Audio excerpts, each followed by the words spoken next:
Hello tout le monde, c'est Alex, j'espère que vous allez bien. Moi ça va super, donc aujourd'hui j'ai envie de créer une toute nouvelle série de vidéos sur ma chaîne où on va apprendre à modéliser ensemble sur Blender. Donc il va y avoir des vidéos régulièrement qui vont arriver où on va modéliser des objets du quotidien.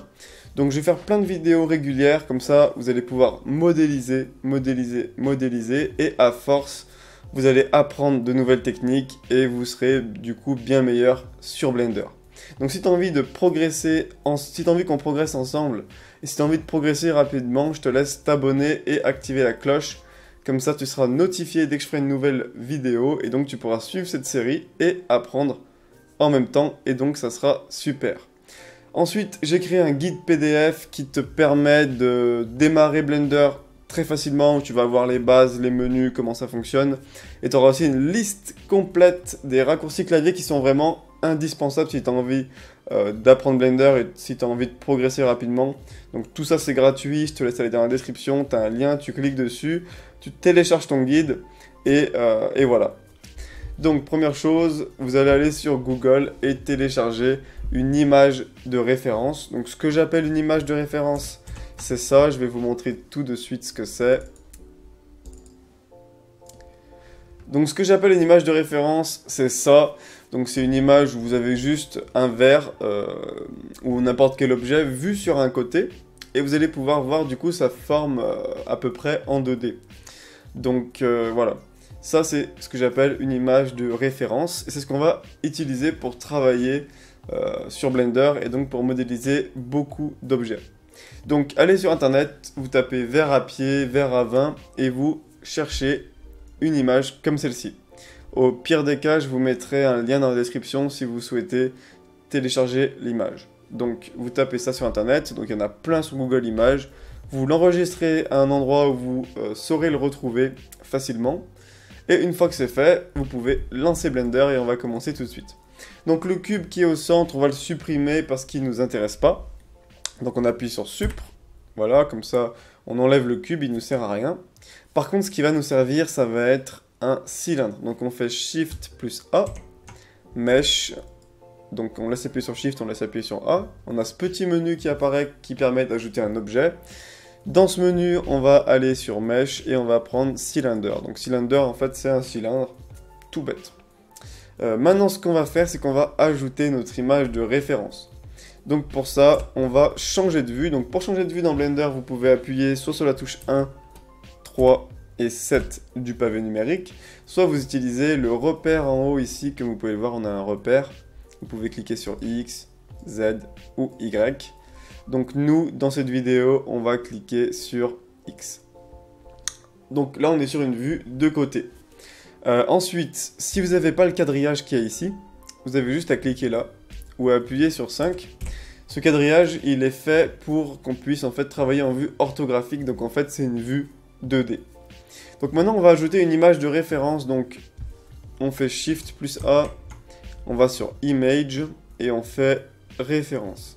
Surtout pas background, prenez bien référence. Là on va venir chercher notre image, donc là on va aller dans les dossiers de notre ordinateur, donc moi je sais exactement où je l'ai mis. Hop. Hop, hop, et donc mon verre est là. Donc là je viens de rajouter mon image de référence et nous on va pouvoir travailler en fait par-dessus cette image. Donc maintenant qu'est-ce que je vais faire? Je vais modifier un petit peu les paramètres de l'image parce que comme ils sont ça me convient pas forcément. Donc ce que je vais faire c'est que je vais faire un clic gauche sur l'image pour être sûr de l'avoir sélectionné. Vous pouvez vérifier ici que vous l'avez bien sélectionnée, donc elle s'appelle empty normalement, ça veut dire vide, on lui a pas donné de nom, donc on peut la renommer si vous voulez image ref pour référence du verre, voilà. Et on va tout simplement aller dans le menu propriété, donc c'est ce menu qui est à droite, et on va aller sur l'onglet avec l'image ici. Donc vous cliquez sur cet onglet, là on a plein de paramètres, donc nous il y en a un qu'on va enlever tout de suite, c'est le display perspective. Qu'est-ce que ça veut dire? Ça veut dire que si je fais un clic molette et que je déplace ma souris, je vois plus l'image. Alors que si je coche ça, on voit encore l'image. Donc c'est vraiment pas ouf. Nous on travaille que en 2D. Le résultat final, on n'a pas envie de voir cette image-là. C'est pour ça que je décoche display perspective. Par contre, je laisse display orthographique. Donc je vais me remettre sur ma vue de côté en cliquant sur X, voilà. Ensuite, deuxième paramètre que je vais cliquer, c'est je vais cliquer sur Use Alpha. Et donc ça va m'autoriser de modifier la transparence de l'image. Donc là elle est sur 1, nous on va la mettre sur 0,5. Peut-être même 0,7, voilà. Allez, 0,5 ça sera mieux. Comme ça elle est un peu transparente, ça fait pas trop de couleurs, donc on va bien pouvoir travailler par-dessus. Ensuite ce qu'on va faire, c'est qu'on va cliquer sur le cylindre. Et en haut ici, vous avez plusieurs types de vues. Vous pouvez aussi appuyer sur Z pour afficher ce petit menu. Donc là, c'est des modes de vue différentes. Donc vous avez Solid, Rendered, Wireframe, Look Dev. Donc nous, celle qui nous intéresse ici, c'est Wireframe. Donc comme vous pouvez le voir, maintenant on voit la structure de l'objet et on voit aussi à travers. Donc vu qu'on voit à travers l'objet, ça veut dire qu'on peut travailler par-dessus une image. Donc c'est exactement pour ça qu'on se met en mode Wireframe. Donc maintenant ce qu'on va faire, c'est qu'on va prendre ce cylindre. Donc pour déplacer un objet, vous le sélectionnez déjà. Après vous appuyez sur G. Vous faites juste un clic sur G. Vous déplacez votre souris, donc vous pouvez déplacer le cylindre. On va le mettre ici, on va appuyer sur S. Et avec la souris, on va bouger la souris pour le rétrécir en fait. On rétrécit le cylindre, on le met là. Voilà, parfait. Maintenant, on va se centrer dessus. Donc, pour ça, on peut appuyer sur la touche point du pavé numérique. Et on va le placer pile poil comme il faut. Donc, G, Z. De toute façon, je vous ai mis les raccourcis clavier que j'utilise en bas ici avec la souris. Donc, au moins, c'est très clair. Hop. Ce qu'on va faire maintenant, c'est qu'on va passer en Edit Mode parce que l'objet, on va l'éditer. Voilà. Donc, on clique sur Objet Mode. On clique sur Edit Mode. Vous avez aussi le raccourci clavier Tab pour faire ça. Maintenant, on peut voir tous les points de l'objet et on va créer la partie du bas. Donc je fais Shift plus clic molette, je déplace ma souris et comme ça je peux descendre un petit peu. On va sélectionner tous les points du bas. Donc pour ça je fais un clic gauche sur un des points. Ensuite je fais un clic ailleurs à côté et je laisse appuyer sur ma souris. Donc je fais un clic gauche en laissant appuyer. Je déplace ma souris. Comme ça je crée un carré de sélection si vous voulez et je viens sélectionner tous les points du bas. Donc faites-le bien en wireframe et pas en solide, sinon vous sélectionnerez que les points du dessus. En wireframe, vous sélectionnez les points qui sont aussi de l'autre côté de l'objet, c'est important, sinon vous allez vous retrouver avec un demi-vert. Donc une fois que vous avez fait ça, vous allez appuyer sur E pour extruder l'objet et vous allez déplacer tout simplement votre souris. Donc si vous appuyez sur Z, vous allez voir que après vous allez pouvoir le faire aller à gauche, à droite, mais nous on veut pas. Donc rappuyez sur Z, en fait on veut contraindre l'extrusion uniquement sur l'axe Z, donc c'est pour rester droit en fait. Donc je descends ça à peu près ici. Ce qu'on va faire ensuite, c'est qu'on va appuyer sur S et on va l'étirer. Le but en fait c'est de prendre la forme du verre. Donc on va appuyer sur E, S, donc clic molette, Shift, on laisse appuyer sur les deux pour se déplacer vers le bas. Et on va faire ça, et on va repasser tout simplement en fait. On repasse par-dessus la forme du verre, et ça va nous donner exactement le même verre. C'est ça qui est génial. Donc on va faire ça, hop, hop. Donc plus vous faites en fait de petites extrusions comme ça, plus vous faites ça avec de la qualité, c'est-à-dire plus vous prenez votre temps, plus vous faites d'extrusion, voilà, plus vous aurez quelque chose de lisse et joli, bien sûr. Hop. Voilà. Voilà. Encore que là, c'est pas super. Voilà.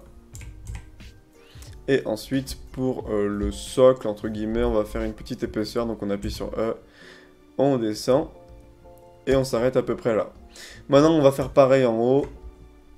Hop, on clique sur un des points, on laisse appuyer à côté, on laisse appuyer sur clic gauche, on sélectionne tous les points, et on fait pareil, on appuie sur E, clic gauche, S, et on va faire ça sur toute la forme du verre, voilà. Donc dans les moments où ça tourne vraiment beaucoup, comme ça je vous conseille de faire pas le plus d'extrusion possible, mais d'en faire un peu plus, pour vraiment vous appliquer.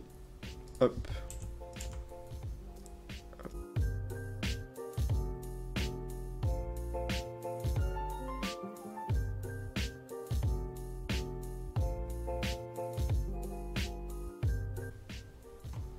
Donc une fois que vous êtes arrivé en haut, ce qu'on peut faire c'est créer une deuxième couche à l'intérieur du verre, afin de créer cette petite épaisseur qu'on a sur le verre et terminer correctement ici. Donc ça vous n'êtes pas obligé de le faire, mais si vous voulez quelque chose de parfait au niveau du verre, c'est ce que je vous conseille de faire, donc c'est ce que je vais faire tout de suite. C'est-à-dire que je vais appuyer sur E, je vais monter un tout petit peu, je vais appuyer sur S, voilà, je vais re-appuyer sur E pour extruder, et on va faire l'inverse, en fait on va descendre, comme ceci. Le but c'est juste de créer une petite épaisseur, afin que les rebords du verre soient pas super fins, voilà, et de refermer le bas pour que si on regarde au-dessus du verre, on puisse pas en fait voir, imaginons qu'on mette de l'eau dedans, si je fais pas ce que je suis en train de faire là, l'eau va descendre aussi dans le pied, en fait. Donc moi, je fais une deuxième couche pour pouvoir fermer après ici, en bas du verre, en fait. Donc hop, on fait la deuxième couche.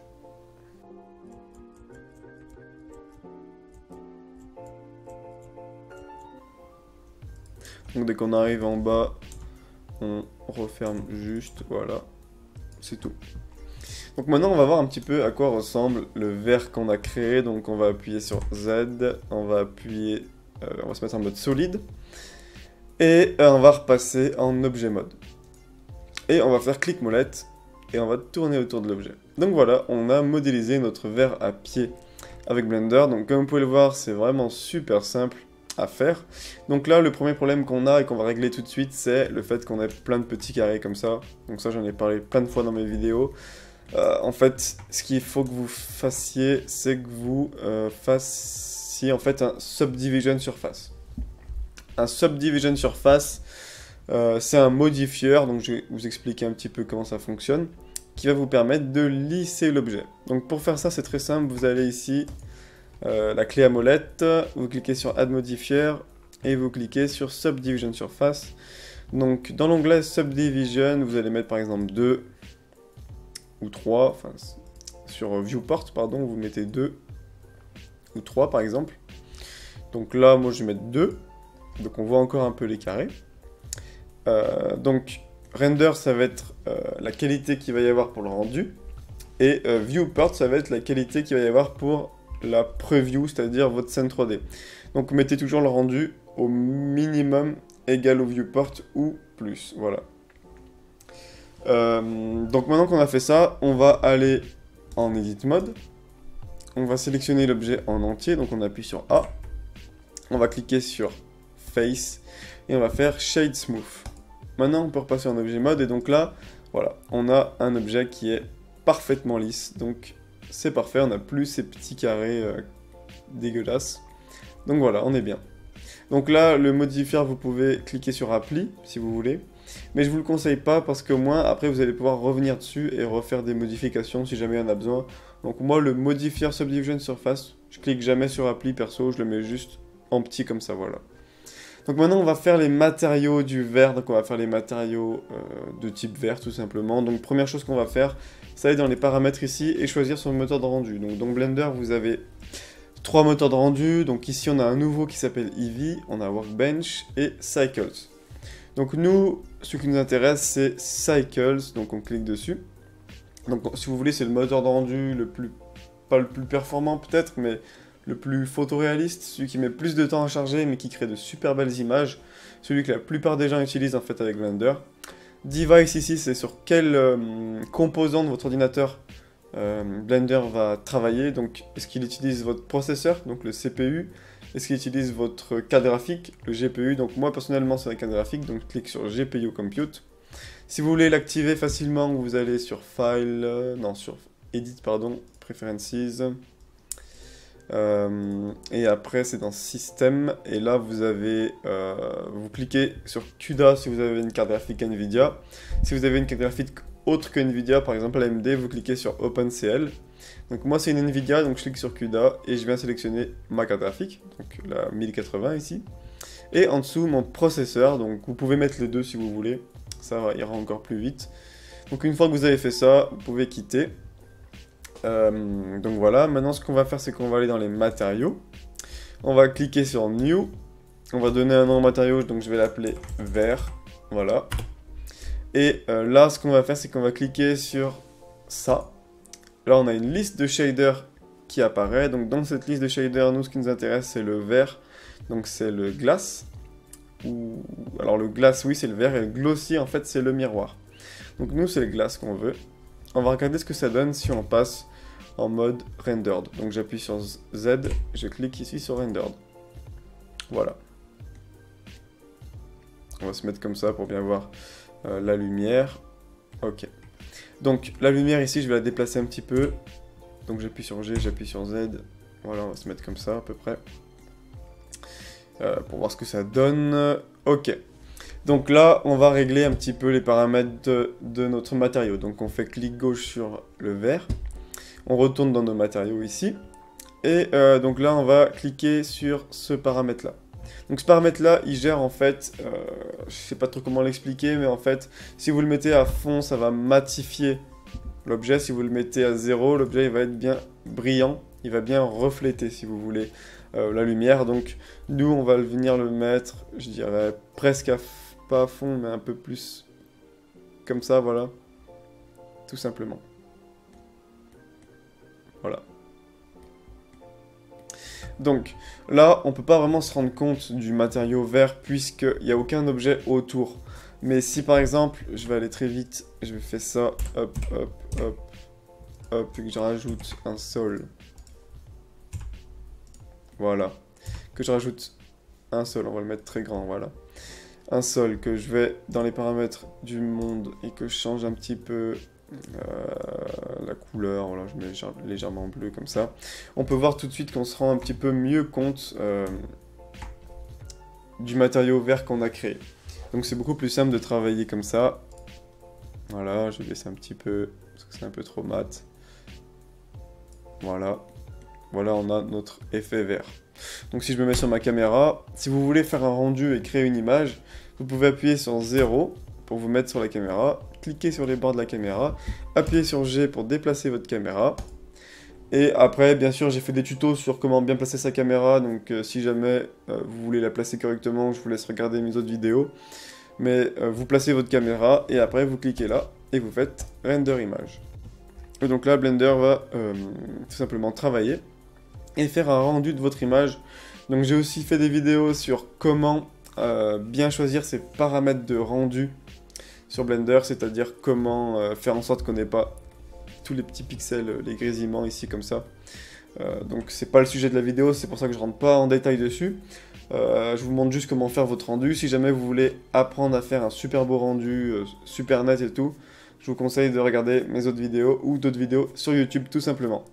Donc voilà, c'était tout pour cette première vidéo, donc la modélisation et les matériaux jusqu'au rendu de notre premier objet, le verre à pied. J'espère que cette vidéo vous aura plu. Si vous souhaitez aller plus loin, j'ai fait une formation Blender, donc si ça vous intéresse et que vous voulez rejoindre la formation, donc il y a plus de 7 heures de cours, il y en aura même plus parce qu'il y a des vidéos qui arrivent régulièrement. En plus, vous pouvez me parler, m'envoyer des captures d'écran. Si ça vous intéresse, je vous laisse aller dans la description, vous avez un lien pour accéder à la formation. Et si vous avez des questions, n'hésitez pas, mettez des commentaires, je répondrai à tous les commentaires, voilà, j'essaierai. Et voilà, je vous dis à tout de suite pour la prochaine vidéo, donc qui arrivera peut-être demain ou après-demain, sur le prochain objet qu'on va modéliser ensemble. Ciao tout le monde!